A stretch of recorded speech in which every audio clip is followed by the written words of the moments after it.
Selamat datang di Saya Wibu. Kalau Anda wibu, subscribe ya bos. Kalau Anda bukan wibu, subscribe juga sih. Pada intinya dukung channel ini dengan like, komen, dan subscribe. Oke bos, kembali lagi di Roland si Bupati ya, Bupati di kota perbatasan. Si Roland kemarin menolak tawaran dari Petrov yang memutuskan untuk mengambil hasil bumi dari kota perbatasan. Ya, tapi Roland menolaknya mentah-mentah dan penolakan itu membuat Roland diboikot. Ia diboikot sama Gubernur Dukdom. Dan seperti apa ya kisah selanjutnya? Kita langsung aja lah dicapcus.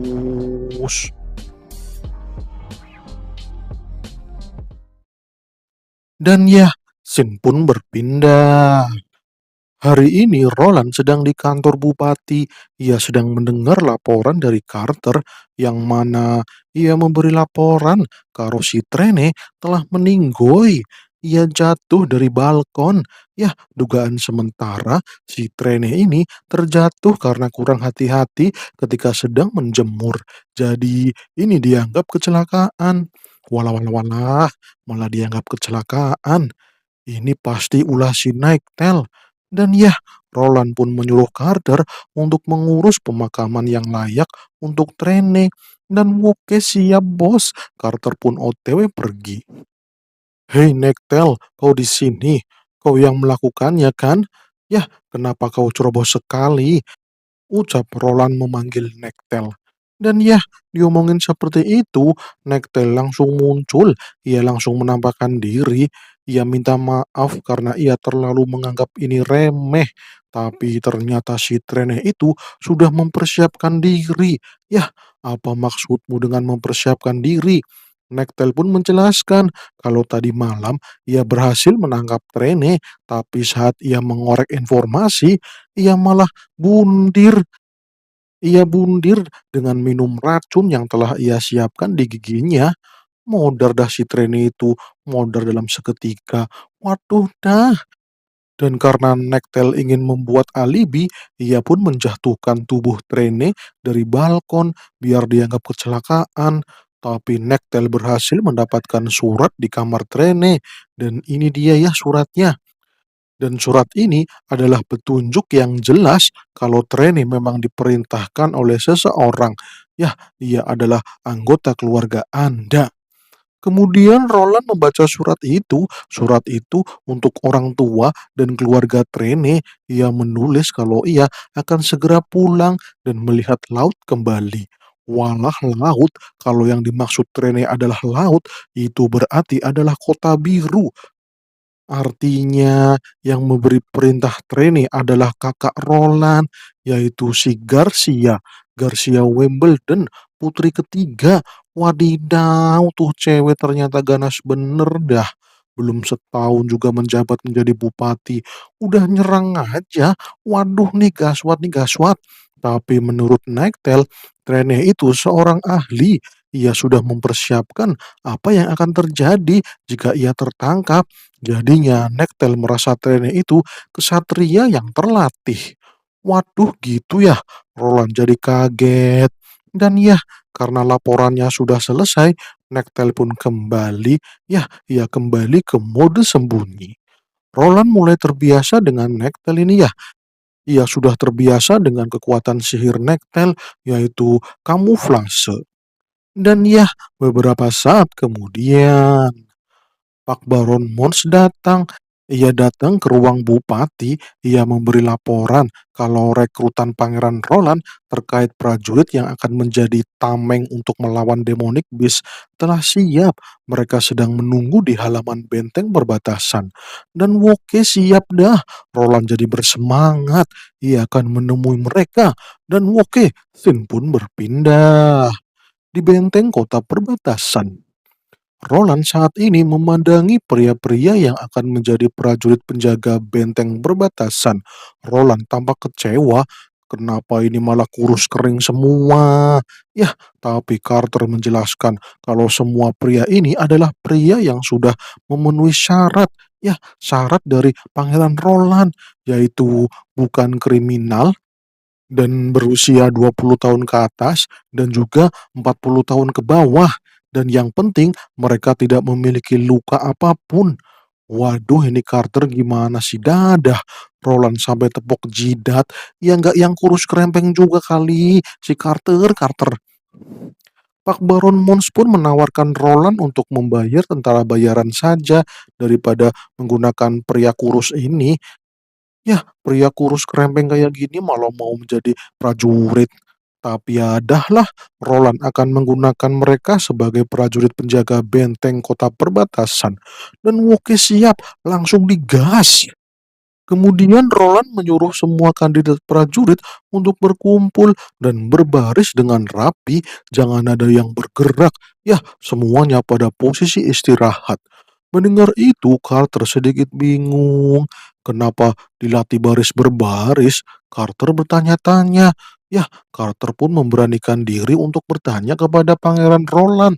Kenapa prajuritnya dilatih baris berbaris? Harusnya kan dilatih dengan metode kesatria.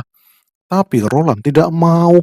Itu metode jadul, nggak cocok dengan yang Roland tuju. Yah, ia hanya ingin membangun prajurit, bukan kesatria. Jadi ini latihan yang berbeda, Carter. Walah, Carter jadi tambah bingung. Kemudian ada Iron X itu ya, ia datang ke camp pelatihan, ia disuruh Roland untuk datang ke sini dan melatih para calon prajurit. Ya, Carter tambah bingung lagi. Ini dari pagi orang-orang di sini cuma diawasi, yah malah disuruh baris berbaris. Ini maksudnya gimana sih pangeran, pangeran? Harusnya kan para prajurit ini dilatih dengan keras, ya karena mereka adalah penjaga benteng. Malahan disuruh berkemah di sini, ya malah disuruh jadi pemburu kayak Iron X. Wadidaw, gimana ini konsepnya pangeran? Apalagi pangeran itu memberi mereka makan daging ayam. Itu makanannya para bangsawan yang mulia. Hanya bangsawan yang boleh memakan ayam. Masa rakyat jelata disuruh makan ayam? Ya enggak boleh ya pangeran, pangeran. Waduh, berisik banget sih ente Carter. Udah usah diem aja, nggak usah berisik. Dan ya, Roland pun menjelaskan kalau ia sedang membuat prajurit, bukan kesatria. Kalau kesatria itu harus kuat dan berotot. Ia tidak mau itu. Ia hanya memiliki waktu beberapa bulan untuk menghadapi demonic beast dan untuk mendidik kesatria itu butuh tahunan. Ia tidak membutuhkan itu. Yang ia butuhkan adalah prajurit yang disiplin dan mau menuruti perintahnya. Ya, cuman itu yang Roland inginkan. Makanya ia melatih orang-orang ini dengan baris berbaris supaya mereka mengenal apa itu disiplin dan mematuhi perintah. Yah, ini sih latihan yang sama seperti yang Roland jalankan di wajib militer. Ya, saat wajib militer, Roland memang melakukan hal tersebut di minggu pertama. Jadi, ia mau menerapkan kurikulum wajib militer kepada para orang-orang ini. Dan ya, sesi latihan baris berbaris pun selesai. Saatnya makan siang. Di gerobak makan ada Carter. Ia sedang menjaga makanan supaya tidak jadi bahan rebutan. Kemudian Carter menyuruh para kandidat untuk berbaris. Ya, bentuk 4 barisan. Jangan pada rebutan. Kalau ada yang bikin onar dan saling mendahului, ia akan langsung dikeluarkan. Ya, dikeluarkan dari kesatuan. Walah, kejem banget dah. Para kandidat pun berbaris dengan rapi dan mereka langsung antri dengan rapi untuk mendapatkan jatah makan siang. Kemudian Carter melihat ada Pangeran Roland datang saat para kandidat mau mengantri makan siang. Ya, ia membawa Iron X itu Pangeran Rolandnya. Dan di saat istirahat makan, Pangeran Roland memperkenalkan pelatih pada hari ini, yaitu Iron X dari suku Mojin yang terkenal dengan cara hidupnya yang berburu dan juga nomaden alias berpindah-pindah. Dan mereka sudah hidup dengan cara berburu ini sudah ratusan tahun, jadi mereka itu sangat hebat. Walah, para kandidat jadi bingung kenapa orang dari suku Mojin dijadikan pelatih prajurit. Ini membingungkan. Ini tidak sesuai dengan apa yang dibayangkan para kandidat prajurit dan lagi itu si Iron X ini tatapannya sangat mengerikan, wadidaw! Ia sangat mengerikan sekali itu matanya.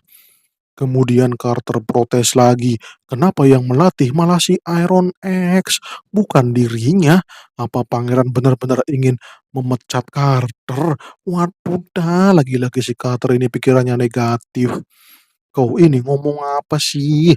Justru tugasmu itu sangat banyak di sini. Dan ini dia tugasmu.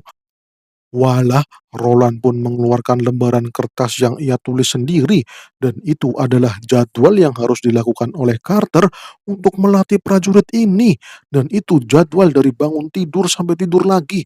Wadidaw, jadwalnya banyak sekali.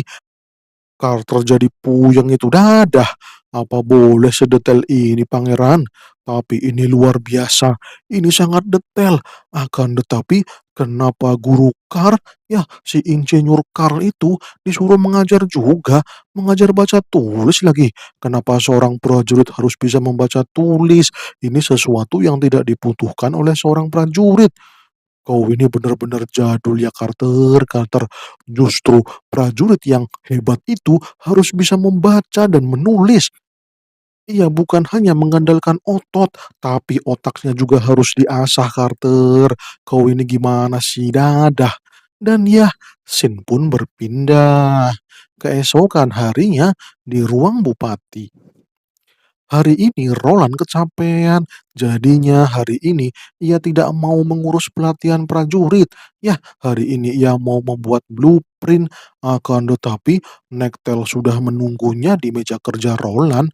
Walah, ngapain tuh cewek pagi-pagi udah ada di sini. Nektel pun minta maaf karena ia lapar, jadinya ia memakan sarapannya Roland.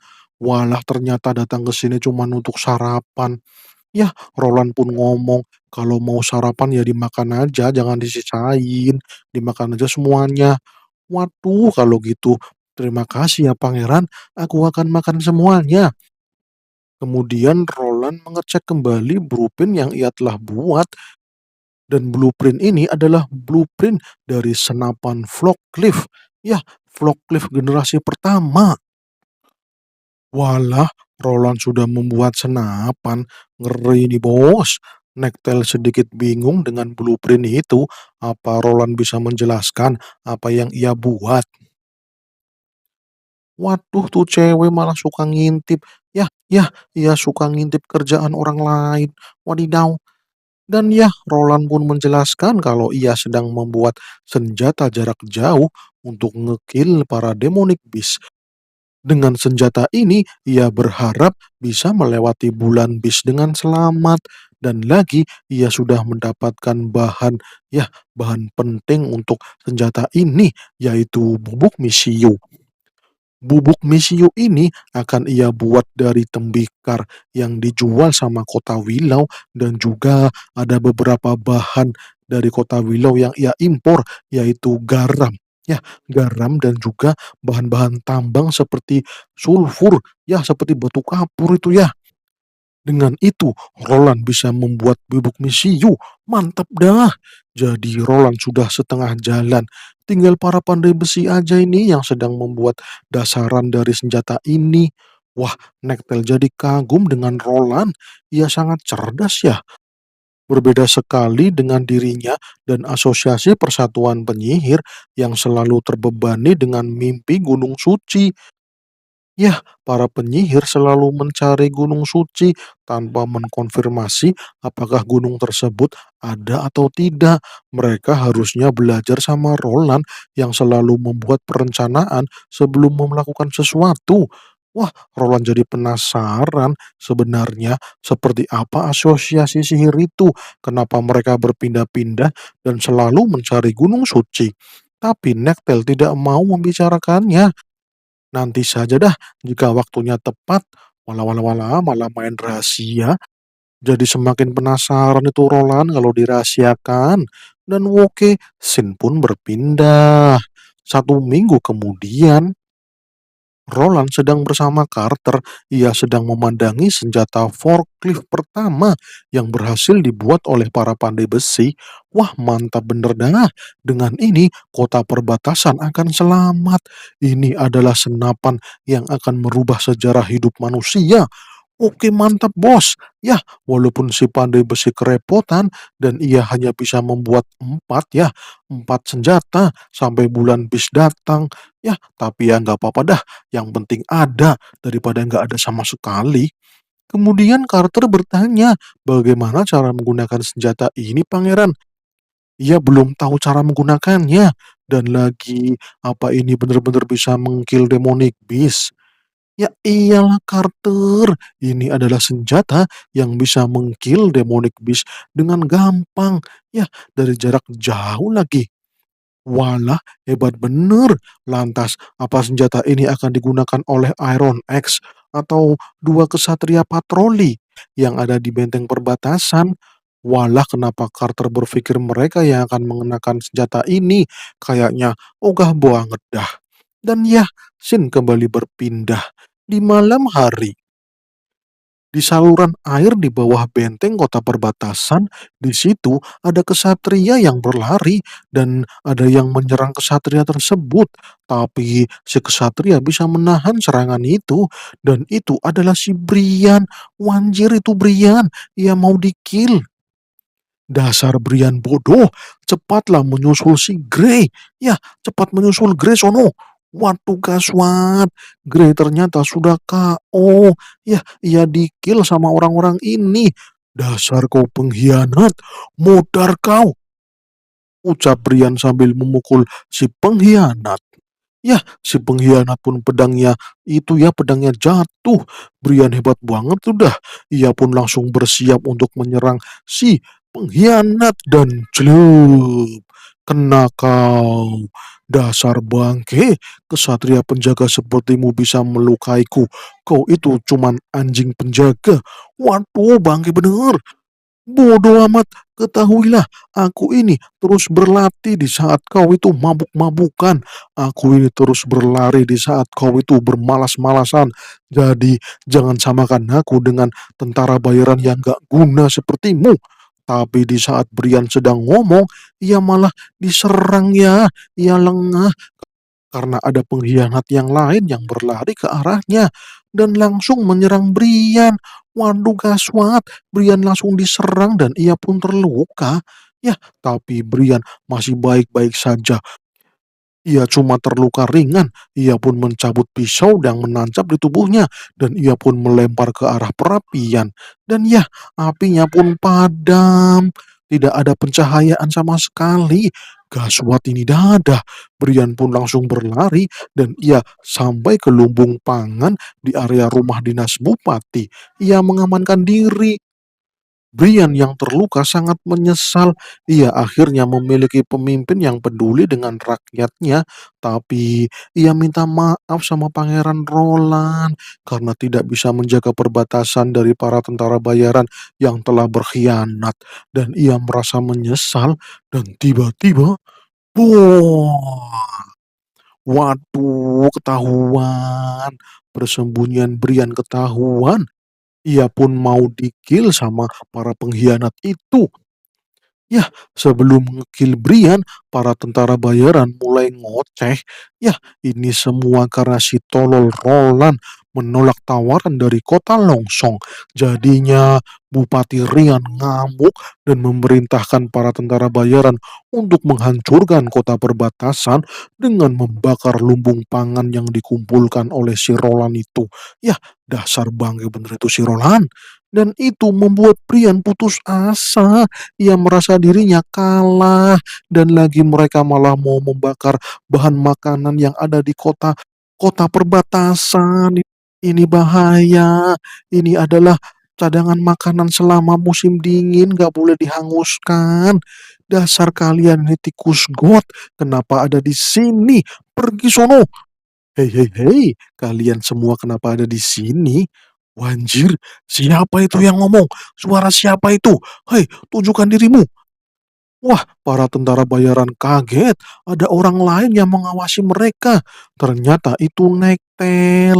Ia mendengar ada keributan dan ia langsung mengeceknya. Ternyata cuma tikus got. Wadidaw, bau lagi tikus gotnya. Kau siapa wanita jalang? Teriak tentara bayaran. Waduh, kasar bener omonganmu. Kau itu nggak punya adab ya? Ucap Nektel yang kemudian ia melompat ke bawah. Hei kalian semua, ayo kita tangkap wanita itu. Kita tangkap dan kita kill itu si wanita. Dasar bangke bener itu wanita, sombong banget dah lu. Dan ya, Nektel pun langsung bersiap. Dan slash, slash, slash, slash, slash. Ya elah langsung di slash semua itu. Disensor dah. Ya, yang terlihat itu cuman si Brian.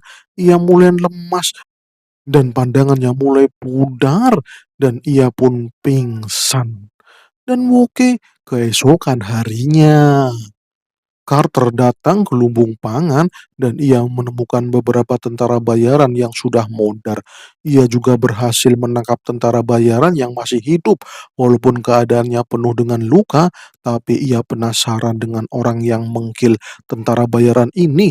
Ya, tentara bayaran ini dikill dengan sayatan yang rapi. Ya, rapi sekali. Mungkin sekali tebasan ini ya. Tentara bayarannya sudah pada modar sekali tebas. Gile bener. Carter jadi penasaran, pasti orang ini kuat banget. Ya, ia adalah seorang master pedang. Waduh dah, di kota perbatasan tidak ada master pedang. Siapa kira-kira orang ini ya? Carter jadi penasaran. Yang jelas, ini pasti seorang pendekar kelas atas. Carter jadi shock. Ada pendekar kelas atas di kota perbatasan. Ia harus mencarinya. Kemudian ada prajurit yang datang yang mau melapor kalau jumlah korban yang meninggoy ada 8 tentara. Ya, 8 tentara bayaran dan satu orang lagi yaitu si Gray. Dia adalah seorang kapten penjaga gerbang selatan. Dan yang selamat dari tentara bayaran adalah Pierce Carr. Ia adalah tentara bayaran yang disewa oleh Baron Moon 1 bulan yang lalu. Dan ia juga melapor kalau Brian selamat. Ia berhasil diselamatkan oleh para perawat. Dan Moke, terima kasih. Segera bersihkan tempat ini. Kubur mereka. Aku akan interogasi itu si Priskar itu. Dasar bangga itu si tentara bayaran.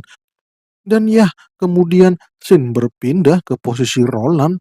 Saat ini ia sedang kesal, soalnya masalah penyusup terus bermunculan. Kemarin Rene, sekarang tentara bayaran yang ia sewa. Ya, yang ia sewa malah menjadi pembelot.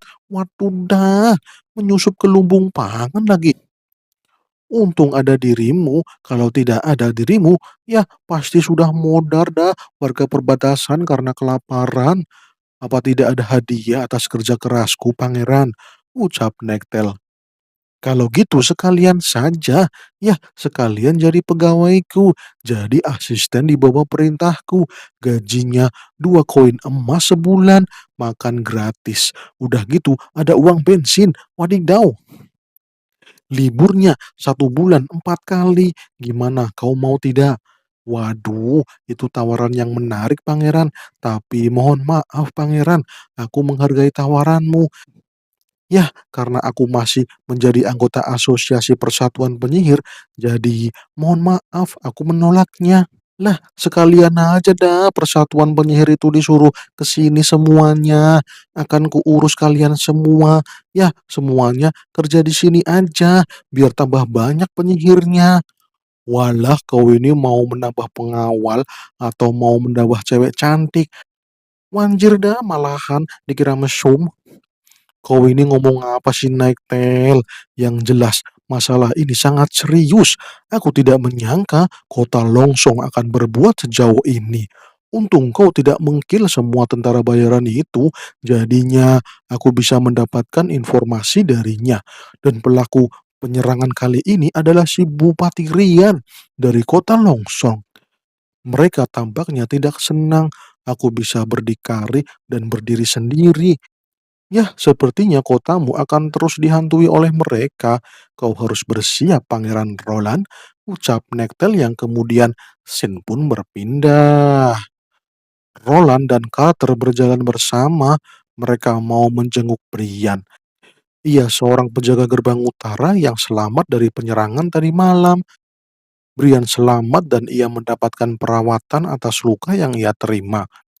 Ya, Roland pun masuk ke kamar Brian. Ia pun mengatakan kalau semuanya sudah selesai. Kau telah menyelamatkan kota perbatasan. Kau adalah pahlawannya, Brian. Maaf yang mulia, tapi Grey telah gugur dan tentara bayaran itu telah berkhianat. Mereka benar-benar jahat, ucap Brian sambil nangis. Tapi Roland mengatakan kalau semua telah selesai. Beskar sudah tertangkap dan tentara bayaran lainnya sudah dikill. Beskar juga sudah mengakui kalau ia dibayar oleh Bupati Rian. Mereka hanya orang suruhan. Jadi semuanya telah terbongkar. Walaupun mereka membuatku kesal karena merencanakan untuk membakar lumbung pangan untuk 2.000 orang di kota perbatasan, ia tetap saja membuatku jengkel. Jadinya ia akan kuhukum gantung. Tapi semua itu berkatmu, Brian. Rencana mereka gagal. Aku berterima kasih kepadamu, Brian. Mulai sekarang kau akan dipindah tugaskan. Setelah kau sembuh, kau akan menjadi pengawal pribadiku. Loh, malah jadi saingannya Carter. Brian jadi ngelak, dan ya, Sin kembali berpindah. Di benteng pertahanan kota perbatasan, Iron X sedang melatih para kadet prajurit. Saat ini, para kadet sedang berlatih tombak. Kemudian Iron X menyuruh para kadet untuk posisi siap karena Yang Mulia Roland Wimbledon telah datang. Para kadet pun langsung di posisi siap. Mereka tampak bersemangat. Roland pun datang dari atas benteng dan ia tampak malu karena jadi pusat perhatian itu ya. Wadidaw. Roland pun menghampiri para kadet dan ia melihat ada satu kadet yang terlihat gugup. Ia pun menyapa kadet itu. Ia pun bertanya, "Apa kau baik-baik saja? Apa kau makan dengan cukup?" Ditanya seperti itu, si kadet malah lemas, kakinya langsung lemas, dan ia pun bersujud. Ia tidak menyangka dirinya akan diperhatikan oleh Pangeran Roland. Walah, ini gimana sih malah berlutut? Hei, berdirilah. Kau itu jangan menatapku dengan tatapan aneh seperti itu. Ya, malahan kadet yang lain jadi menatap Roland dengan tatapan yang sama. Berdirilah, kau itu prajurit, jadilah kuat. Ya, oke siap yang mulia. Aku ini cuman mau tanya kepadamu, apa kau punya usul dari latihanmu yang selama seminggu ini? Apa makanannya kurang atau fasilitasnya ada yang kurang? Kau ngomong aja, ya sebagai perbaikan kualitas dari latihan ini. Walah, yang mulia baik sekali. Tapi aku cuma punya satu keluhan yang mulia, yaitu jumlah kami yang sedikit. Harusnya untuk melawan gelombang Demon Beast, orang segini masih kurang yang mulia. Wah, kau sangat cerdas ya. Siapa namamu? Namaku Van Er. Ya, namaku Van Er yang mulia. Van Er, kau hebat sekali ya. Kau bisa berpikir sejauh itu. Kita memang kekurangan orang, tapi tenang aja. Aku sudah merencanakan sesuatu untuk prajurit seperti kalian. Yang jelas, kalian harus tahu kalau demonic beast itu cuman monster biasa. Ya, mereka cuman hewan liar yang kehilangan akal sehat. Iron X sudah membuktikan itu. Jadi itulah kenapa aku menyuruh Iron X melatih kalian.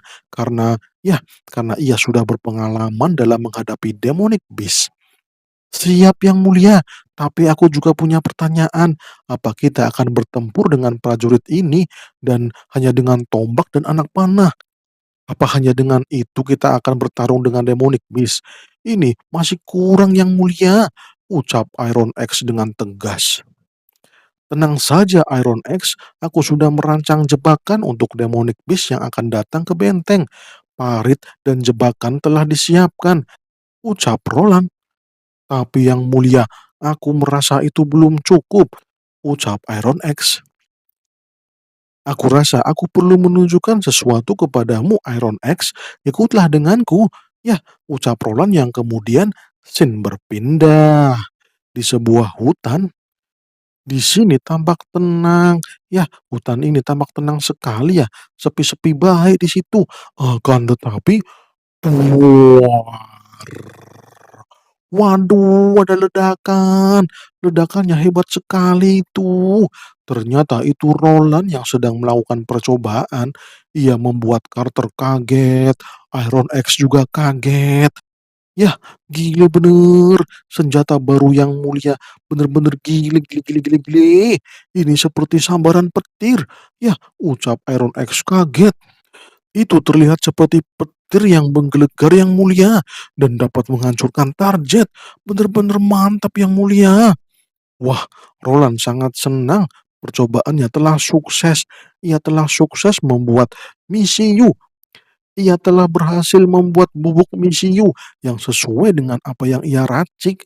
Dan ya, ternyata yang ia racik cuma natrium dari garam yang ia beli di kota Willow dan juga sulfur dari bubuk kapur yang ia tambang dari pertambangan kota perbatasan. Mantap bener, bahannya sudah banyak. Kita bisa membuat banyak bubuk misiu ini. Dan oke Bos, mantap bener. Ini ledakannya sangat luar biasa ganas yang mulia. Mantap. Iron X sangat senang dengan ini. Ratusan demonic beast bisa lenyap seketika. Yah, yang mulia bener-bener hebat.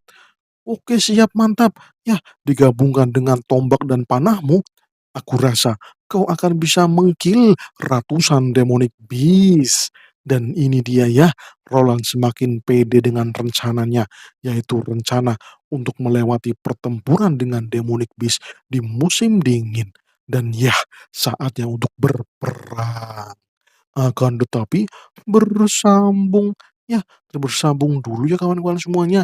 Demonic beast-nya akan menyerang, tapi bersambung. Oke ya kawan-kawan semuanya, terima kasih sudah mau menonton saya Wibu. Kalau Anda Wibu, subscribe ya bos. Kalau Anda bukan Wibu, subscribe juga sih. Pada intinya dukung sendiri dengan like, komen, dan subscribe. Siap bos, terima kasih. Salam cus.